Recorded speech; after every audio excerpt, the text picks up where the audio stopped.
Hello प्यारे बच्चों, हम लोग पढ़ रहे हैं कक्षा 10 की विज्ञान चैप्टर नंबर 4 अभ्यास सॉल्व कर रहे हैं। 9 क्वेश्चन सॉल्व कर चुके हैं। आज देखते हैं 10वां क्वेश्चन। कठोर जल को साबुन से उपचारित करने पर झाग के निर्माण को समझाइए। ठीक है, तो क्वेश्चन का मतलब क्या, साला समझ में नहीं आता अच्छे से। समझा देते हैं तो आपको।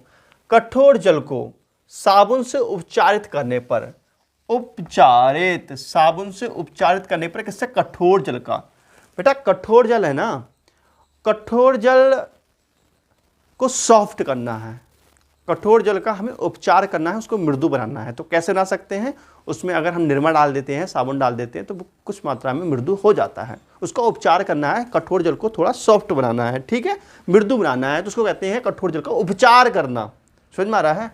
तो बेटा कठोर जल को साबुन से उपचारित करते समय, ठीक है, कठोर जल में साबुन डालने पर झाग के निर्माण को समझाइए। ठीक है, कह रहा है कठोर जल में, अगर कठोर जल का निर्माण, कठोर जल का आप मृदु करना चाहते हैं, और कठोर, बेटा देखो जैसे बाल्टी हमारे पास है, इसमें गंदा पानी भरा हुआ है, मतलब कठोर जल भरा हुआ है, और कठोर जल को आप चाहते हैं कि मृदु में कन्वर्ट हो जाए। तो मृदु में कन्वर्ट करने के लिए आप क्या काम करेंगे? इसमें साबुन डालेंगे, जब उसमें झाग उत्पन्न जाएंगे तो मृदु हो जाएगा। ठीक है, तो यही कहते हैं कठोर जल का उपचार करना, कठोर जल का उपचारित करना, किसके? साबुन के माध्यम से। ठीक है, कठोर जल को साबुन से उपचारित करने पर, ठीक है, मतलब कठोर जल में साबुन डालने पर झाग के निर्माण को समझाइए। कठोर जल में, क्वेश्चन ये है, सीधी सी भाषा में समझो। अब कठोर जल में अगर हम साबुन डालते हैं तो जो झाग उत्पन्न होते हैं उस चीज को समझाइए।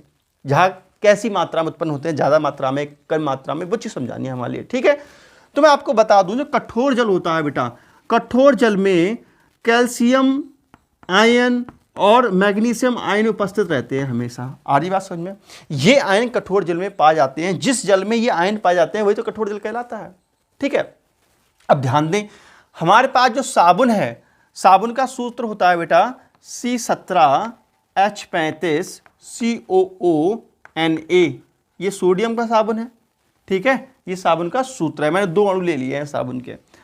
अब साबुन जो होता है, साबुन जैसे ही इसमें हम साबुन डालते हैं बेटा, क्या डालते हैं इसमें? हम साबुन डालते हैं, तो साबुन के अणु इससे रिएक्ट करते हैं और बनाते हैं एक मैल जैसा, स्कैम बनाते हैं, अवक्षेप जैसा बनाते हैं। जैसे आपने देखा होगा, कभी कभार आप स्नान करते हैं, कभी कभार रोज स्नान करते होगे, जब आप स्नान करते होगे तो जो मग्गा है उसके ऊपर एक सफ़ेद सफ़ेद परत जैसे जम जाती है, या बाल्टी में साबुन की परत जैसे जम जाती है, उसको बोलते हैं स्कैम। साबुन का स्कैम या साबुन का अवक्षेप।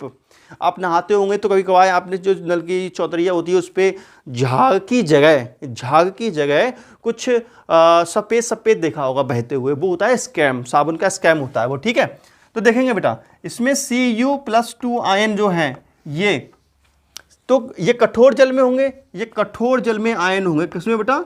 कठोर जल में। तो कठोर जल में ये आयन होंगे, और ये आयन साबुन से रिएक्ट करके क्या बना देंगे? ये बना देते हैं बेटा 2C17H35COO और Ca। ठीक है, और बन जाता है यहाँ पे 2Na, ये आयंस के रूप में अलग हो जाता है। तो इसको बोलते हैं बेटा, इसको बोलते हैं हम साबुन का अवक्षेप या स्कैम। ठीक है, साबुन का अवक्षेप या स्कैम। ठीक है बेटा, वैसे क्या है ये कैल्शियम साबुन बन चुका है, कैल्शियम साबुन, इसको बोलते हैं साबुन का अवक्षेप, साबुन का अवक्षेप, या इसको हम स्कैम भी बोलते हैं। ठीक है, आपने देखा होगा सफ़ेद सफ़ेद उतराता है, झाग नहीं होता, सफ़ेद सफ़ेद उतराता है। और ये है आपका सोडियम आयन, क्या बोलते हैं इसको हम? Sodium ion. ठीक है बेटा, अगर आप कह रहे हो सर जी कठोर जल में कैल्शियम आयन होते हैं, मैग्नीशियम आयन होता है, अगर मैग्नीशियम आयन क्रिया करेगा तो क्या बनेगा? तो देखो बेटा, तो क्या बनेगा? अगर मैग्नीशियम आयन क्रिया करता है तो क्या बनेगा? ठीक है, इसको क्या बोलते हैं? स्कैम भी बोलते हैं, स्कैम। अगर ये भी रिएक्शन हो सकती है, देखो 2C17H35COONA। ठीक है, अगर मैग्नीशियम आयन से उससे रिएक्ट करा दो तो क्या होगा? तो बेटा बनेगा 2C17H35COOMg। ठीक है, और यहाँ पे 2Na आयन जो है वो फ्री रह जाएंगे, तो इसको हम बोलते हैं सफ़ेद अवक्षेप या स्कैम। क्या है बेटा? ये स्कैम है जो झाग नहीं होता, झाग की तरह सफ़ेद सफ़ेद होता है, जो हमारी नली की चौतरिया पर उतराता है, हमारे मग्गे में उतराता है, या हमारे जो बाल्टी है उसके ऊपर उतराते हुए हमें दिखाई देता है। ठीक है ना। अब बेटा झाग में झाग करने की जगह, मतलब बर्तन में झाग करने की अपेक्षा ये स्कैम बनता है बहुत मात्रा में, तो झाग सीधी सी बात है कम होंगे उत्पन्न। तो कठोर जल में इसलिए झाग कम उत्पन्न होते हैं। समझ में आ रहा है। तो क्वेश्चन ये था, कठोर जल में साबुन को उपचारित करते समय, मतलब कठोर जल में साबुन से उपचार करते समय, मतलब कठोर जल में साबुन मिलाते समय झाग के निर्माण को समझाइए। तो इसका उत्तर ये होगा कि कठोर जल में क्या होगा बेटा, इसका उत्तर देखो बेटा, जो कठोर जल होता है ना, कठोर जल में क्या होता है बेटा, calcium ion and magnesium ion पाए जाते हैं। ठीक है बेटा, आयन उपस्थित होते हैं, आयन उपस्थित होते हैं, जो कि साबुन के अणु से क्रिया करके क्या बनाते हैं, साबुन अवक्षेप, साबुन का सफेद अवक्षेप या स्कैम बनाते हैं। इसी कारण कठोर जल में झाग कम उत्पन्न होते हैं। क्लियर। लाइक ठोको बेटा, फटाफट कमेंट करो, क्यूट सा प्यारा समझ में आया हो। ठीक है। देखो बेटा, ये क्वेश्चन था, मैं आंसर लिख रहा हूं उसका। कठोर जल में Ca+2 आयन या मैग्नीशियम +2 आयन उपस्थित होते हैं, जो कि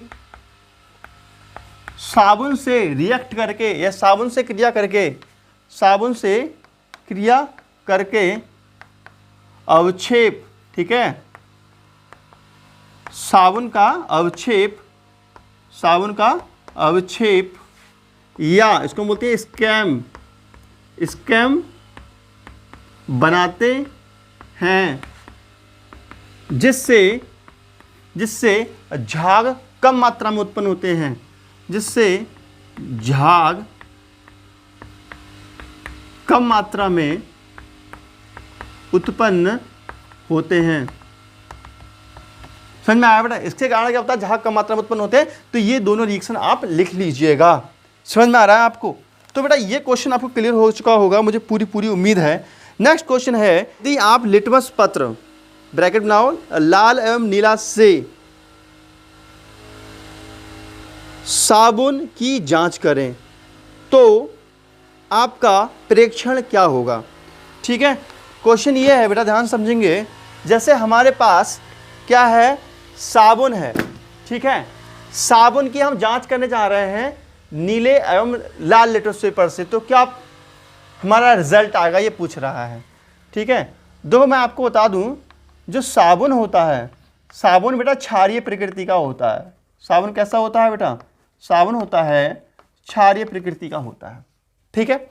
इसमें अगर हम लिटमस पेपर डालेंगे बेटा, लिटमस पेपर, अगर इसमें हम लिटमस पेपर डालेंगे, कोई से रंग डाल दें, चाहे लाल हो चाहे नीला हो, तो वो लाल रंग का ही रहेगा, तो वो लाल रंग का हो जाएगा।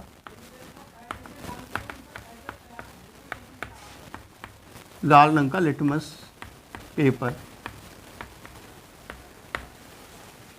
समझ में आ रही बात। तो इसका उत्तर देखेंगे बेटा, लिखो बेटा, देखो साबुन, उत्तर लिखो बेटा, साबुन क्षारीय प्रकृति का होता है, साबुन क्षारीय प्रकृति का होता है। इसी कारण यदि इसमें